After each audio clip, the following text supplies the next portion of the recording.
Biogas berpotensi menjadi sumber energi alternatif yang dapat mengurangi ketergantungan pada sumber energi fosil. Bahan baku biogas dari limbah organik yang mudah diperoleh menjadikan sumber energi ini ramah lingkungan dan berkelanjutan. Namun biaya untuk pengembangan biogas tidak murah.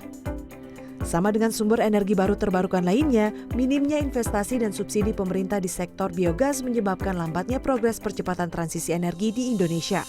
Investasi memang biodigester ini agak mahal ya, karena bahan baku fiber ini kan sama dengan kita bikin kapal.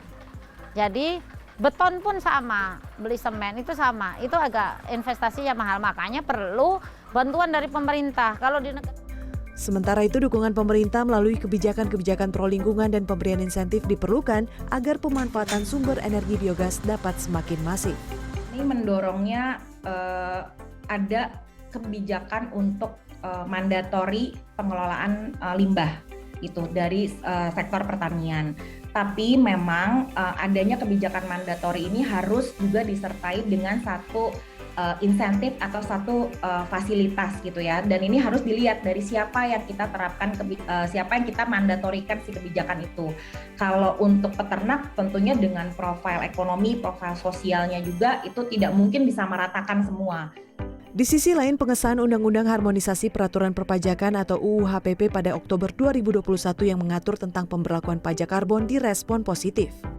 Selain membantu keberlanjutan upaya ekonomi hijau yang memerlukan modal besar, undang-undang ini juga diharapkan dapat menjadi langkah konkret Indonesia dalam upaya pengendalian krisis iklim. Saat ini, rancangan Undang-Undang Energi Baru Terbarukan masih digodok DPR. Keputusan yang diambil memang harus mempertimbangkan banyak hal agar undang-undang baru yang berlaku nantinya tidak menimbulkan masalah lain seperti skema subsidi.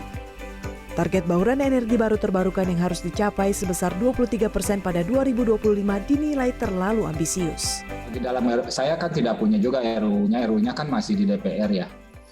RUU-nya kan masih di DPR. Dan sekarang pun dalam sistem penyediaan listrik secara nasional ya. Kalau khusus listriknya, kita bicaranya listrik. Tapi sebetulnya dari sisi energi secara umum juga kan demikian. Bahwa masyarakat itu kan harus dipastikan mendapatkan listrik yang sesuai dengan daya beli. Makanya ada sistem subsidi juga di situ. Kita untuk mencapai target bauran energi terbarukan sebesar 23% pada tahun 2025, tentu harus kita evaluasi lagi sejauh mana kemampuan dari negara kita. Artinya tidak boleh terburu-buru untuk bisa mencapai target tersebut kalau di balik itu ada masalah-masalah yang muncul di kemudian hari. Nah, transisi energi dari sumber energi fosil ke sumber energi baru terbarukan tidak bisa ditawar lagi.